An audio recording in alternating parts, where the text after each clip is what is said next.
Hello mga mare, welcome to my mini vlog.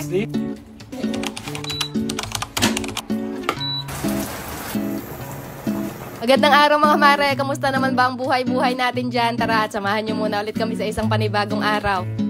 What's this? Bananas!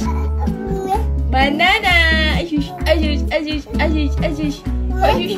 What's this? What's this? What's this?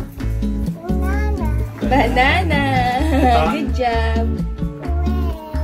Great! Sumasok na ni Papa na. Paborito kasi talaga nitong batang maliit yung saging at ubas mga mare. Kaya pagkakita niya nga dyan, nagmamadali talaga siya kagad magpalapag dito sa mesa. May pasayaw-sayaw pa nga yan kanina dyan sa ibabaw ng mesa. Tingnan niyo naman nga ang mga ngitian. Talaga namang ngiting tagumpay. Pinag-slice ko lang din muna siya ng mga ilang pirasong grapes mga mare at nang manahimik nga para makakilos-kilos din kami ng papa niya. Naglilinis nga kasi dun sa labas ng bahay namin yung papa niya. Tapos ako naman nga ay nagbap lang din saglit sa kwarto namin. Dahil magtatanghalian na rin nga ng mga oras na yan mga mare, kaya eto, tagasikaso na rin muna ako ng pangtanghalian namin.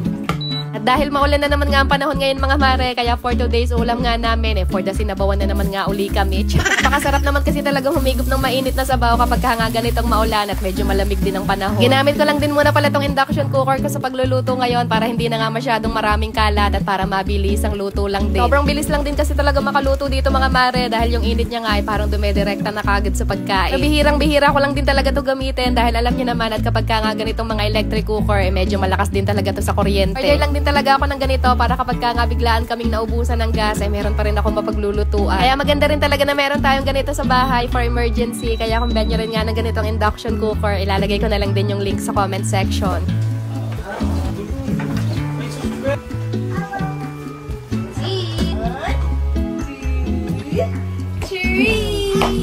Inauna na lang muna namin pakainin yung batang maliit niyan at pagkatapos niya nga, saka naman kami kumain ng papa niya. Siya, tara mga mare, kain muna tayo. Tinola nga pala tong niluto ko para kasi hindi ko siya nasabi kanina. Pambubudol kasi palagi ang inuuna, kaya yan at nagkalimutan na nga sabihin. At kinabukasan naman nga mga mare, sumaglit lang din kami dito sa grocery dahil medyo marami na rin nga kaming ubos na stock sa bahay. Tuwang-tuwa nga tong batang maliit dahil binigyan siya ng lobo ng isang stuff dito, kaya yan at maligayang-maligaya na naman nga ang isang bata.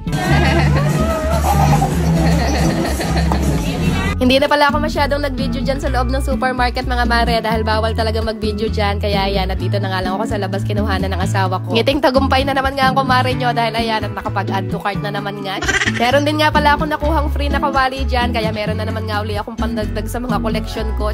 Kaya kung yung iba nga ay mga labubo yung kinokolekta nila, ako naman ay mga gamit sa lababo. Nga pala kami umuwi niyan, ay kumain lang din muna kami ng siomai tsaka pautsin dito sa my food court. At yun lang muna ulit ang aming mga ganap, kaya paano mga mare, good night na muna. At ayun lang muna ulit for today.